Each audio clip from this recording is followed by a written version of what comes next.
আজকে আমরা শিখব যে কিভাবে এইখানে দেখেন ওয়েস্টে কিন্তু একটা শেপের খুবই গুরুত্বপূর্ণ একটা অপশন আছে। সেটা আপনারা ধৈর্য সহকারে ভিডিওটা দেখেন তাহলে আপনারা বুঝতে পারবেন। তারপরে আপনার এইখানে দেখেন, এইখানে ওই যে এখানে কিন্তু আমাদের ব্যাক রাইস কিন্তু শেপের কাজটা কিন্তু আমরা এখনো করি নাই।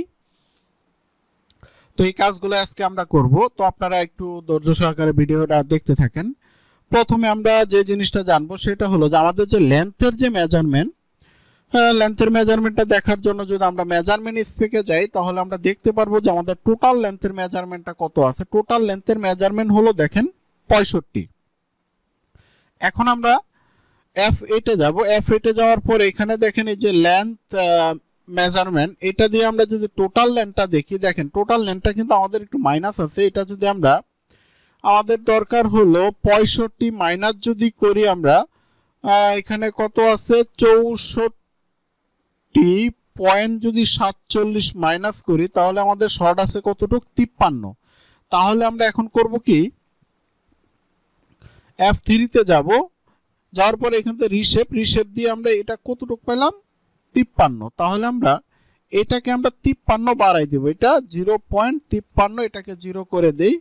আচ্ছা, তারপরে এইটাও কিন্তু আমাদের বাড়াইতে হবে, কারণ এটা কিন্তু আমাদের একটা হিপের পজিশন, এটা কিন্তু মনে রাখতে হবে। এটা কিন্তু লাইনটা অ্যাটাচ না, আমি অ্যাটাচটা করে দিই। আর যদি অ্যাটাচ না করি তাহলে টোটালি ডিলিট করে দিই। ডিলিট করে দিয়ে আমি নতুন করে একটা লাইন টেনে দিই, তাহলে সবচেয়ে বেটার হইব। এই যে দেখেন নতুন করে একটা লাইন টেনে দিলাম। আচ্ছা, নতুন করে একটা লাইন টেনেই দিই। হ্যাঁ, এগুলো লাইনগুলো একটু টাইনা দিই, তাহলে হবে কি আর আমাদের কোনো সমস্যা হবে না। F1 এ যাব, আবার বেজিয়ার নিব, এখান থেকে আমরা একটা লাইন করে দিই। হ্যাঁ, এই যে দেখেন লাইনগুলো কিভাবে টানতেছি আমি। আচ্ছা, এখন এইটাকে বাড়াইলাম, তাহলে এটা বাড়াইতে হবে। এখানেও তো আমাদের হিপের একটা পজিশন আছে, তাই না? এটা তো বাড়াইতে হবে, তাই না? তার জন্য আমরা এই যে রিশেপ নিব, রিশেপ নিয়ে সেম অতটুকু আমরা এটা বাড়াই দিব, এটা বাড়াই দিব। তারপরে আমরা এখানেও বাড়াই দিব। হ্যাঁ, তারপরে এখানেও আমরা বাড়াই দিব। তাহলে হলো কি, এখন আমাদের আমাদের যে হিপের যে পজিশনটা সেটা কিন্তু এখন আমাদের ঠিক আছে। কারণ আমি এখানে বাড়াইছি, এটা যদি না বাড়াই তাহলে তো আমাদের হিপের পজিশন ঠিক থাকবে না। এই কারণে আমি ওইটাও বাড়াই দিলাম। F3 তে যাই, এটা ইনসার্ট পয়েন্ট করে দেই। আচ্ছা, এখন এই পয়েন্টও একটু সমস্যা মনে হচ্ছে। এখানে পয়েন্ট আমাদের না থাকলেও চলবে, থায়ের পয়েন্ট লাগবে না। এখন এখানে শেপ দেওয়ার জন্য এখন আমি ব্যাক রেস্টে একটু শেপ দিই, তাহলে আমাদের রেজাল্ট চলে আসবে।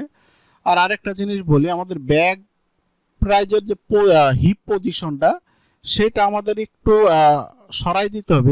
হালকা অ্যাঙ্গেল করে দিব, কতটুক দিব, এই অ্যাঙ্গেলটা আমি করে দেই হলো 1.25, এতটুকু আমি অ্যাঙ্গেল করে দিই, তাহলে প্যাটার্নের শেপটা সুন্দর আসবে। হ্যাঁ, এখন আমি এখানে শেপের কাজটা করব। তার জন্য ডিসপ্লেতে যাব, যাওয়ার পরে এখান থেকে হ্যান্ডেল নিব, নেওয়ার পরে রিশেপ।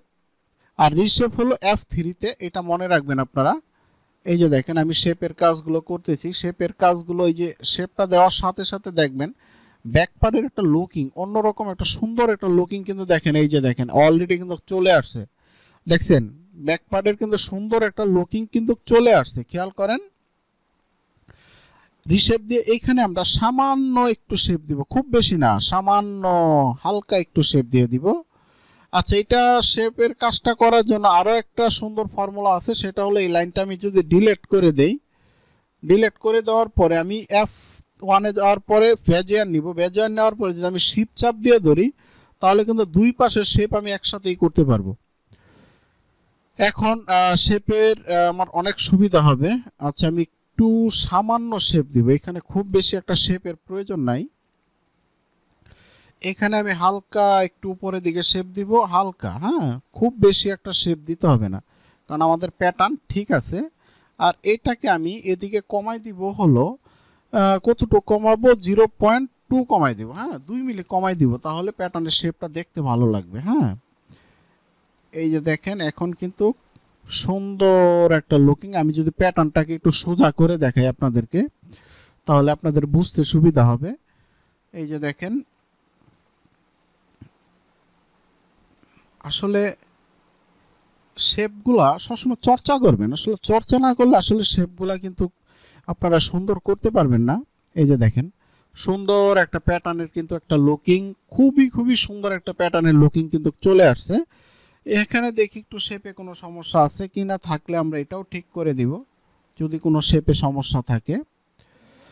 হ্যাঁ, এখন আমাদের প্যাটার্ন, টোটাল প্যাটার্ন আমাদের ওকে। এখন আমরা এই পয়েন্টটাকে ইনসার্ট পয়েন্ট করব, এটাকে ইনসার্ট পয়েন্ট করব, আর এটাতে আমি ডিলিট করে দিব। হ্যাঁ, এই মেজারমেন্টটাও ডিলিট করে দিই, আর প্রয়োজন নাই। এখন প্যাটার্নটা আমি আগের পর্যায়ে নিয়ে আসি। তো দেখেন একটা প্যাটার্ন, কত সহজে একটা প্যাটার্ন তৈরি করা যায়। এই যে আমি যে প্যানের প্যাটার্নটা তৈরি করলাম, দেখেন কোনো প্রকারের কোনো হিবিজিবি বা কোনো সমস্যা হয়েছে? কোনো সমস্যা কিন্তু হয় নাই। তো একটা জিনিস হলো, আপনারাও যদি সুন্দর মতো ভিডিওগুলো দেখেন, শুরু থেকে শেষ পর্যন্ত প্রত্যেকটা ভিডিও যদি আপনারা দেখেন, তাহলে আপনারা ওইভাবে প্যাটার্নগুলো করতে পারবেন। তাহলে আজকে এই পর্যন্তই। এর পরের পর্বে আমরা প্যাটার্নগুলো সেম করব, তারপরে প্যাটার্নের নাম লিখব, তারপরে নোস মার্ক দিব, তারপরে ফ্যাব্রিকের গ্রিন লাইন দিব। এই কাজগুলো আমরা এর পরের পর্বে করব। তারপরের পর্বে করব হলো গ্রেডিং এর কাজ।